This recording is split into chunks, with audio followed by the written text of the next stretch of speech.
Now last time we tried the kinematic relationships of the plate elements. Now let's try the constitutive equations,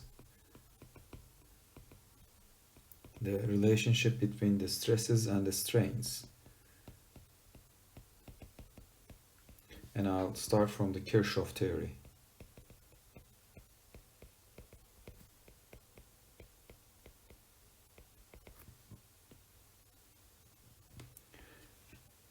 So for an isotropic material, the relationship can be written as follows.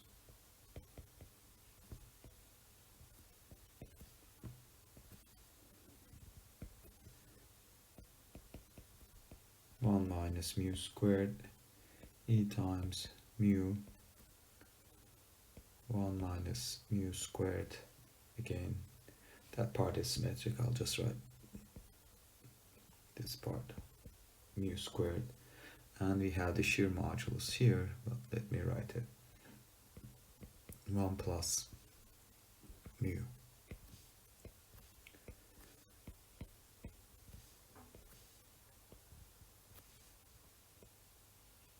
We have epsilon xx, epsilon yy, and the shear. And this is for an elastic isotropic material.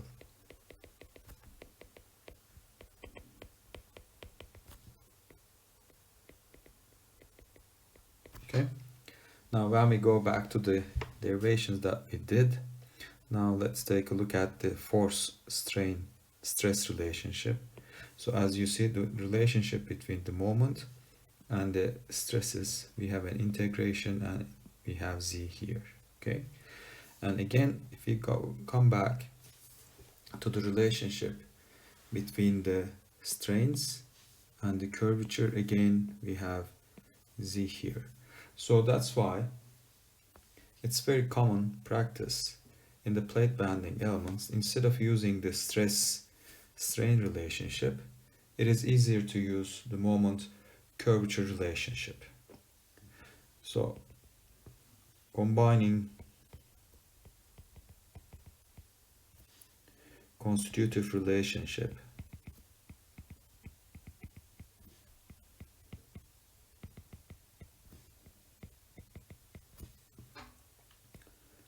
with strain curvature and moment stress relationships,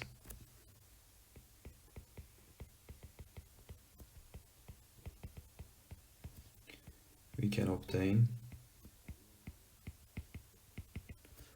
moment curvature relationship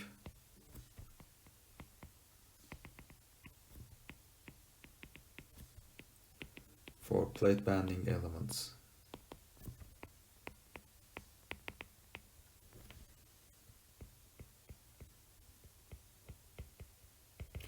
So the moment curvature relationship will have the following form. So on one side I have the moment xx, moment yy, torsional moment is equal to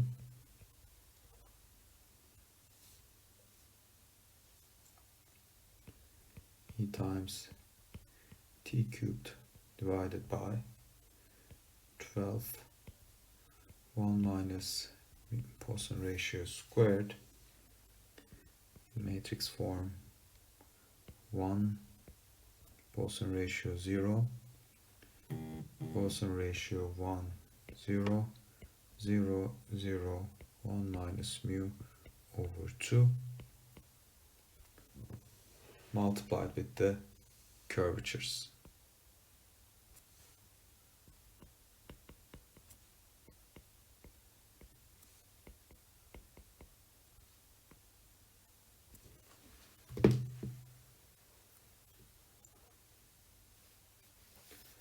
So that's the moment curvature relationship for a tin plate element, and we can call this matrix as the moment curvature relationship for banding deformation. So let's put B here. Now let's take a look at the constitutive equations for the thick plates.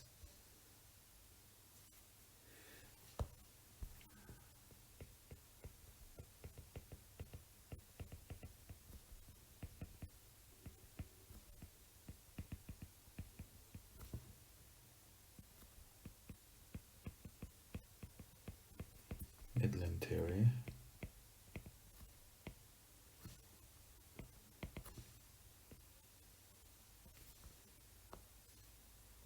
Let's be consistent. Let's write theory here.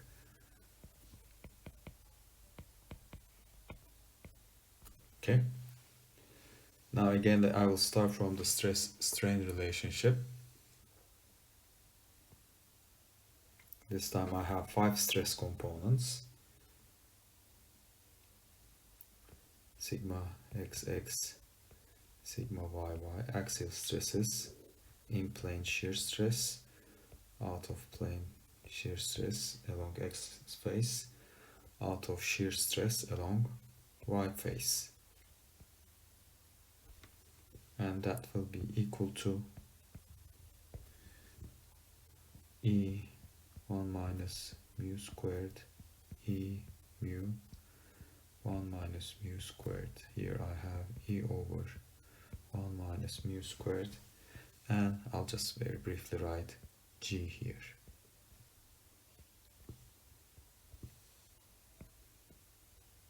And the rest is all zeros.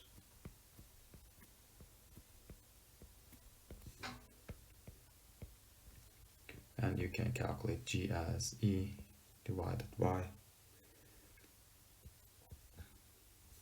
1 plus mu, okay? And I got epsilon xx, epsilon yy, gamma xy, gamma xz,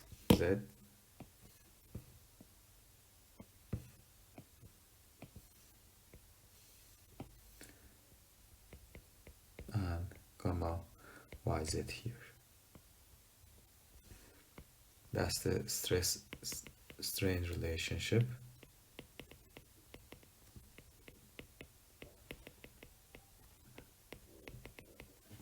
So I do the same thing, combine it with the moment stress relationship as well as the strain curvature relationships. And the moment curvature relationship in that case, I'll say moment curvature, shear strain relationship.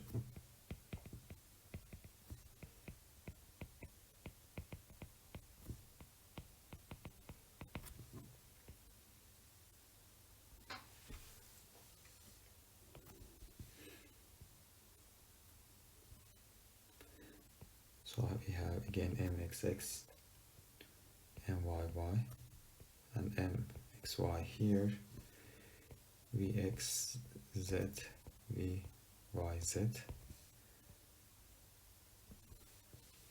is equal to t cubed divided by 12 1 minus mu squared. So I just write it in this form. That's the moment curvature relationship. 1 mu 0 mu 1 0 0 0 1 minus mu over 2. So we have all zeros here, and then I got g times t, g times t, but it's a very common practice to put the shear correction here, 5 over 6 and 5 over 6 here, and that will be the matrix that relates the shear forces with the shear deformations. So since, according to Hooke's law, all these they are uncoupled, the bending deformations and the shear deformations are uncoupled, I can examine them independently. So that's why we are separating them.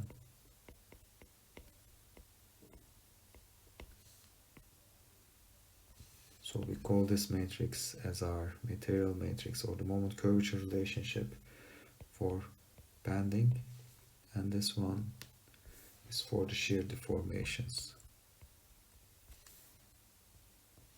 And as we will see, we can use the curvatures to calculate the energy due to bending, and we can use the shear to calculate the energy due to shear.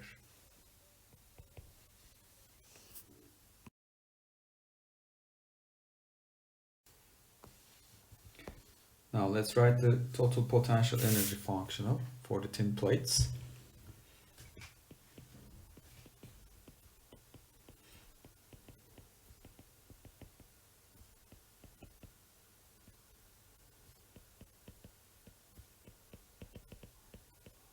Again, we say the Kirchhoff model.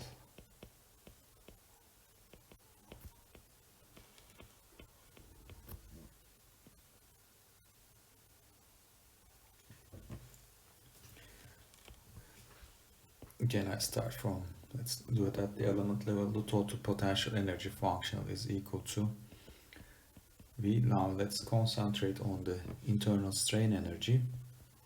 So let's write the general equation, 1 over 2 integrated over the volume, strain, material matrix, strain, and integral.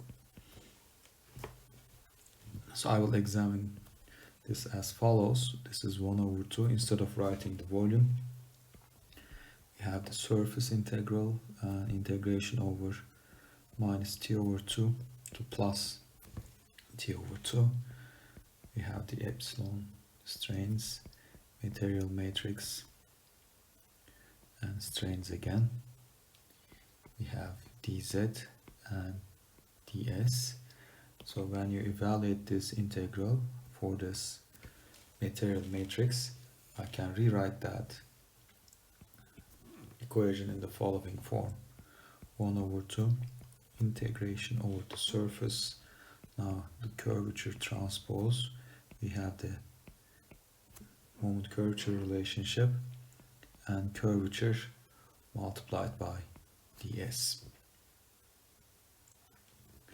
Now when we look at the curvature matrix, this is what we will see. I got del square w, del z square, not z, sorry, del x squared, del square w, del y square, and del square w, I got del x, del y, and I think these are all minus. So what is important here is the degree of these derivatives. So it's a second order derivatives. So the total potential energy functional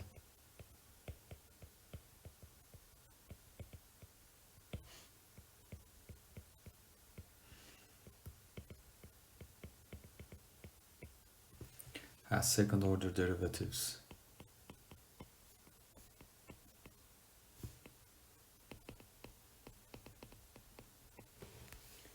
That is m, the degree, is equal to 2. So this tells me that the shape functions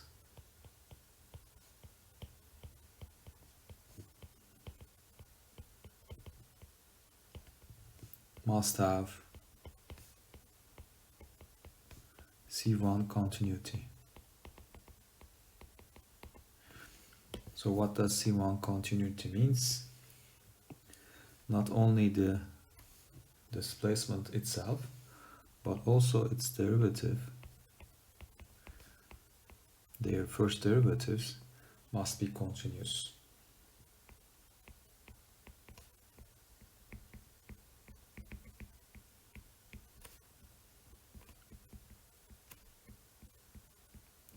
At the element boundaries, right? Of course, they have to be continuous within the element and also at the element boundaries. Now that poses a problem in this type of elements. It's especially if you want to generate formulate an element with 4 nodes, you cannot define a C1 continuous function by just using 4 nodes. So that's why when you look at the literature, there's an alternative approach, and we will go over that also. So an alternative approach is to define curvatures as follows. So in that definition, I'm not using the second derivatives of the transverse displacements, but I'm using the rotation. So I'm doing a rotation interpolation.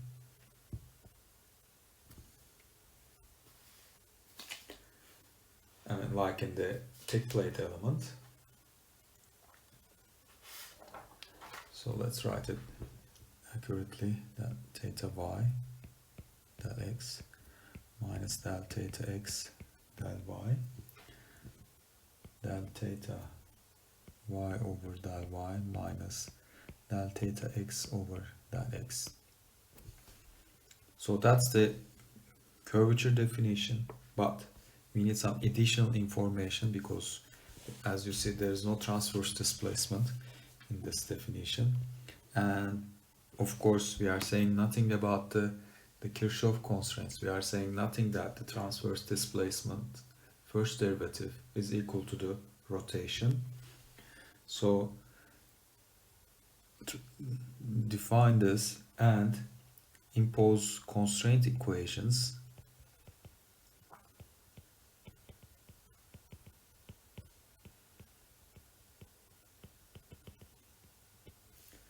to satisfy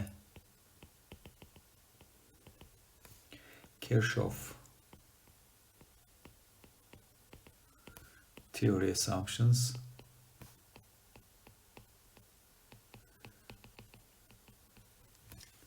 at various locations within the element.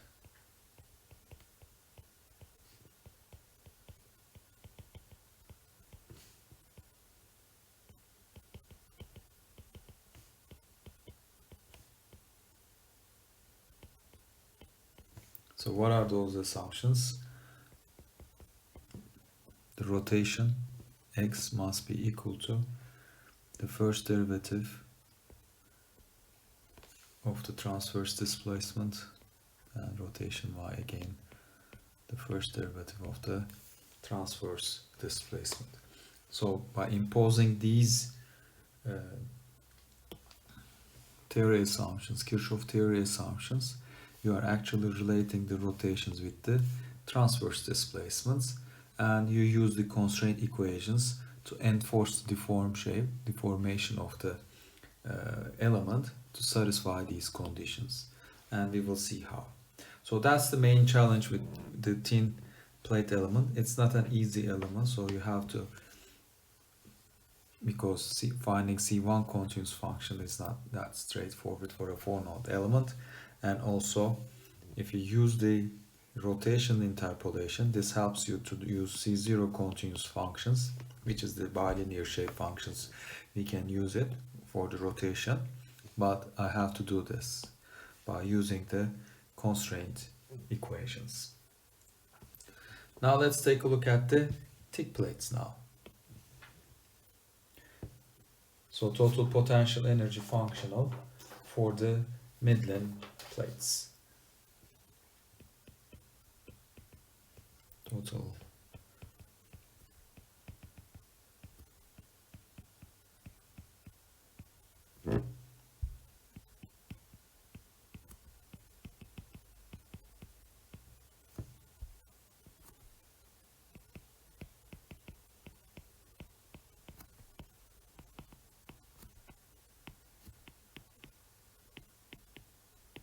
Now in this theory, we have both strain energy due to bending and strain energy due to shear. So I'll start again with the total potential and energy functional. P is equal to U minus V. Let's do it again at the element level. And let's take a look at the internal strain energy. That's equal to 1 over 2 integrated over the volume. I have strain transpose multiplied with the elastic, I'll just call B here, so we are just considering the strain due to bending deformation, dV, plus 1 over 2 integration over the volume. We have the shear strains multiplied with the material matrix and again shear strains and integrated over the volume. And we can just say that this is the internal strain energy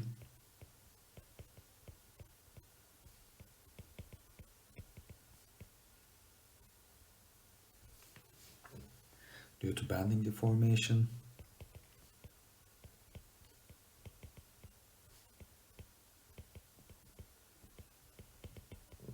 and this term is again internal strain energy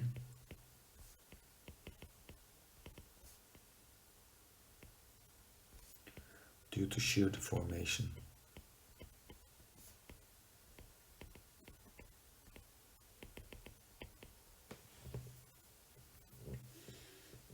Now let's write it again in terms of surface integral and integration over the depth minus T over 2 to plus T over 2.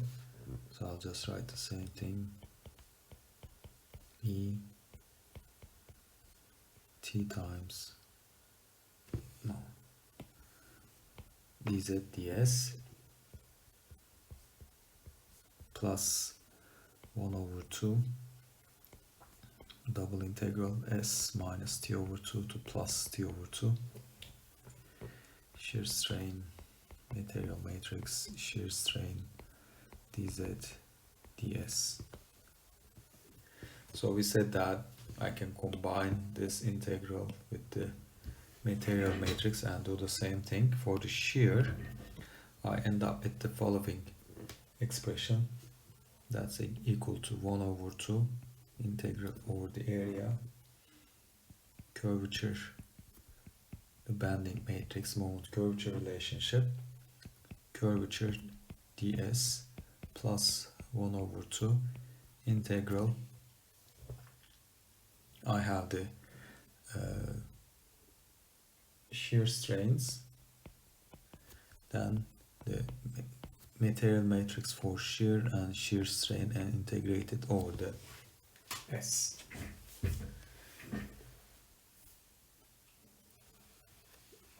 So from this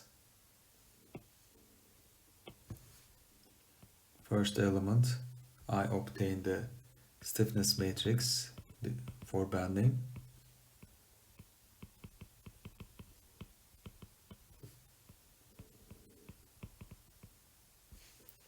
and here I can obtain the stiffness matrix for shear.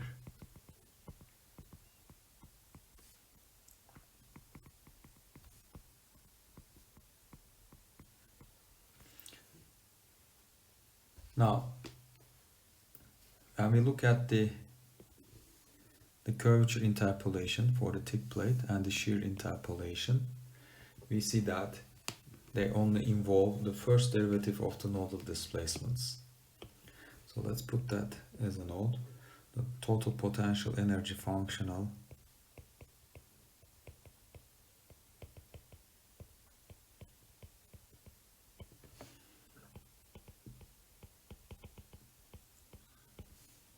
has first order derivatives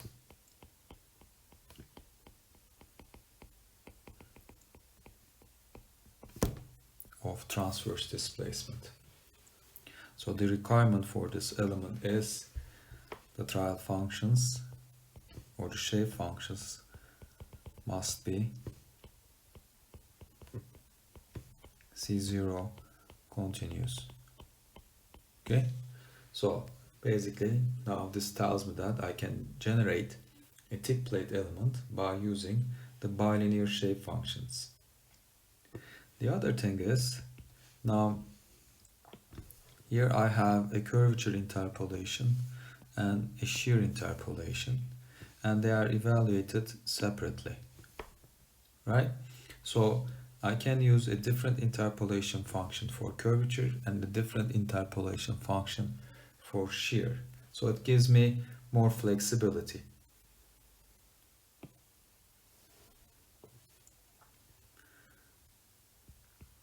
So we can use two different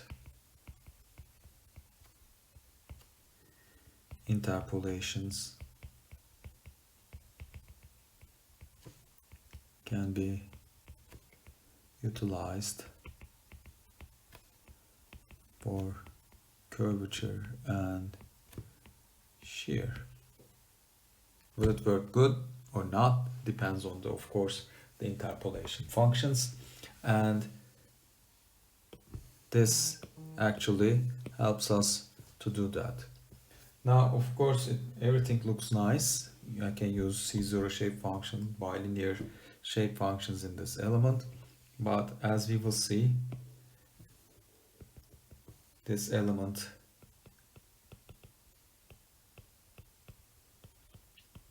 suffers from shear locking.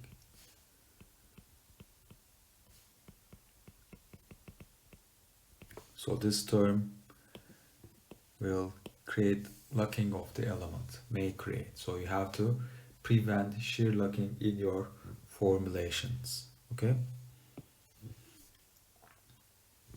And we will discuss how we can do that. But you have to be careful. You have to check whether the element locks or not.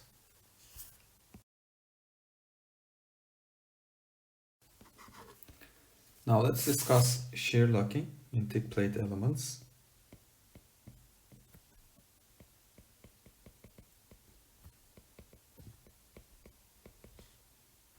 We discussed this for the membrane elements, but we also have the similar issue in the tick plates.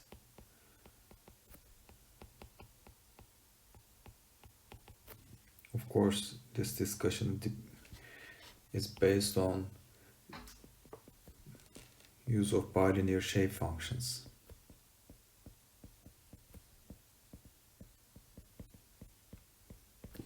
And for node elements.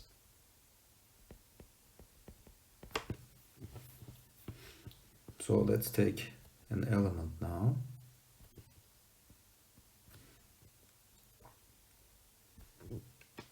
And apply a constant moment. Again, if you think about the Timoshenko beam element, under constant moment, the shear deformations must be equal to 0. This is what we expect. So the actual deformed shape should look like this.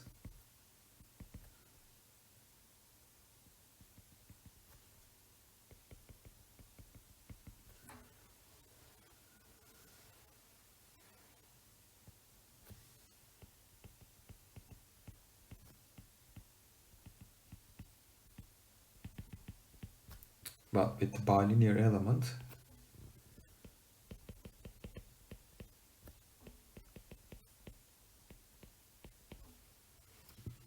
we just see, since the top we have only linear rotation field, this is what we will be seeing for the banding deformation, right?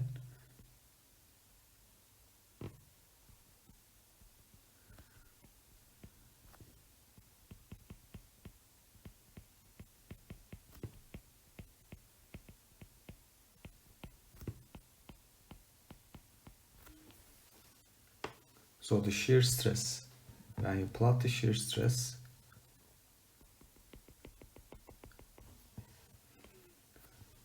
For the first case, of course, we expect to see a zero shear stress.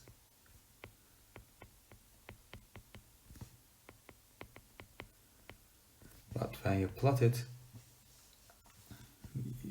we will have the highest shear strain in the opposite directions at the end, and as we move towards the element interior, we see that shear strains are reduced, so I can plot the shear strain as follows.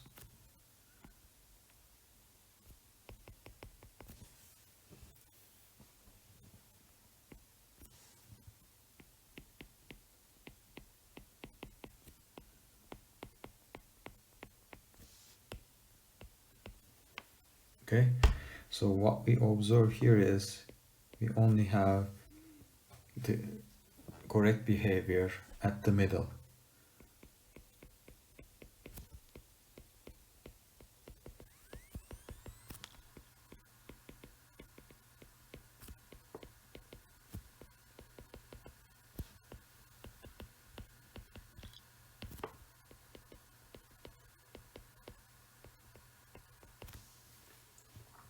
When it becomes very important, and for this purpose, let's take a look at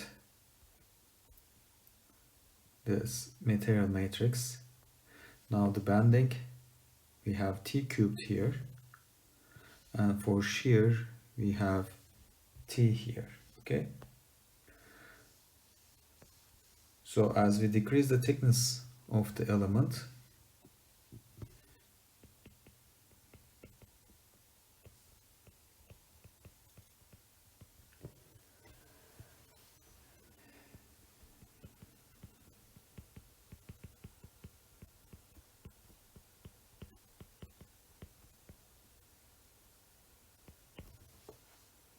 and if we use Gauss integration at these points, we will be using the following shear strain interpolation.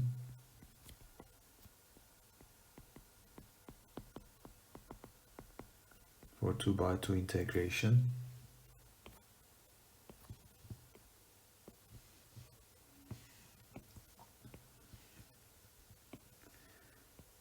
And use 2x2 integration.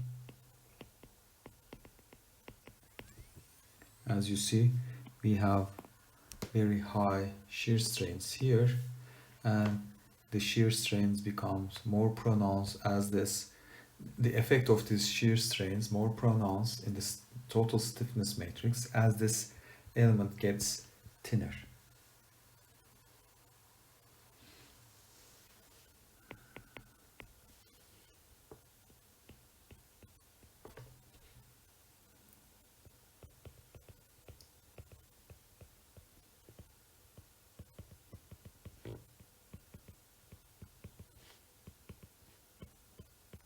Starts to dominate the behavior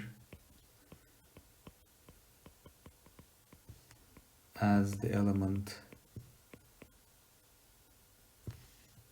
For thick, it's not a problem because the bending stiffness will have an order of T cubed, the other one has an order of T. But as it gets thinner, now the shear stiffness terms become more pronounced and starts to dominate the behavior.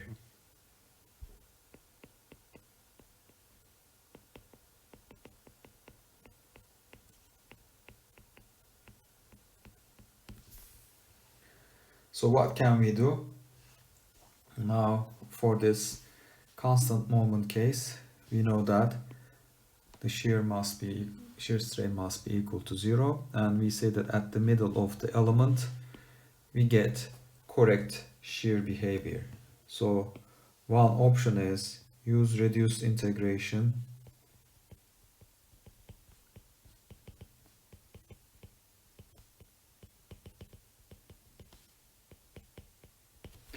that is single point, one point integration.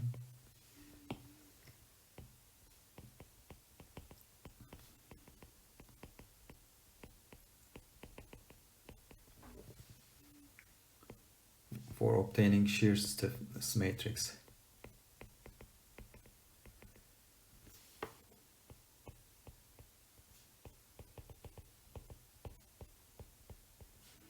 So when you do that, this solves the problem for the constant banding. But let's take a look at the other mode, okay? Now let me draw it.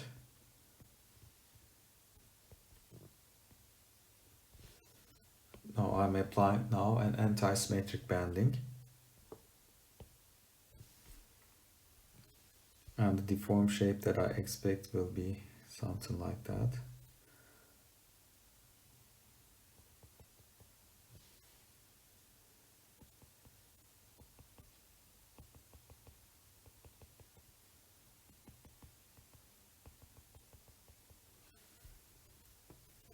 So this is again the expected behavior.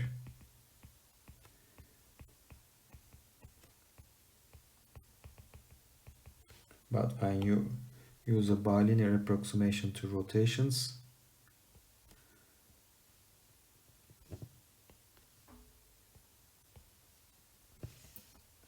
so this is what we see at the ends.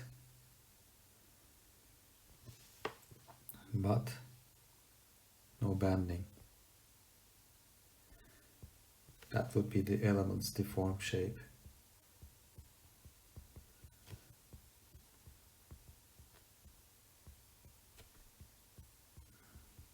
And if we plot the shear strain,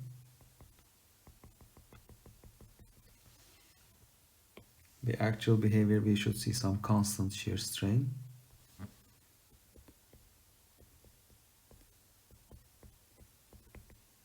And if it's thin, it shouldn't be that high, okay? But when you compare the behavior of these two, you can, intuitively say that you will get much higher shear strain for this type of deformation.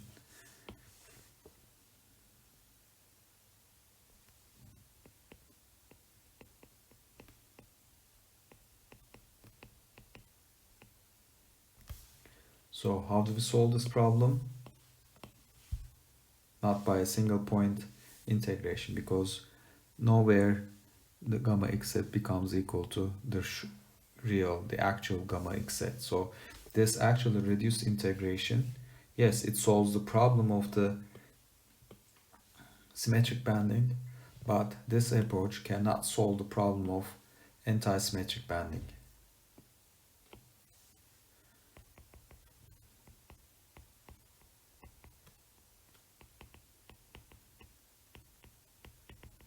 So reduced integration won't solve the locking problem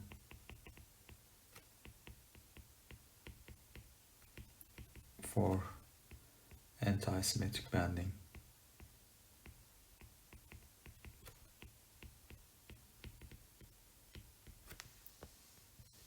So what to do?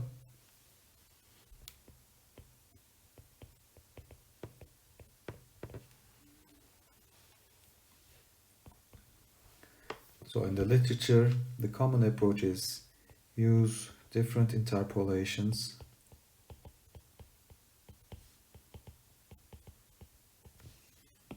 different interpolation functions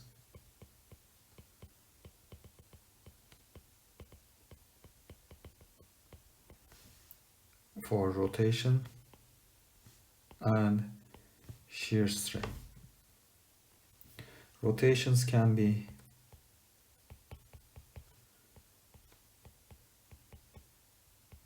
bilinear, but the shear strain interpolation, and you will find different approaches in the literature, but basically what it does is it assumes constant shear strain under anti-symmetric banding and zero shear strain under symmetrical banding, and they generate an assumed strain field, not generated from the nodal rotations by taking the derivatives of the nodal rotations, but combining the nodal rotations and transverse displacements in such a way that they will generate this behavior, okay? So you are not taking the derivatives as we do, but you assume a shear strain field. So define assumed shear strain field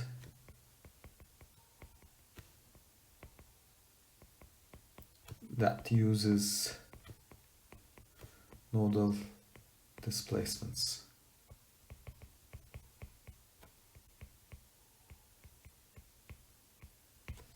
Okay, and I will present some example studies that focuses on definition of the assumed shear strain field for the thick plate elements in order to prevent shear locking.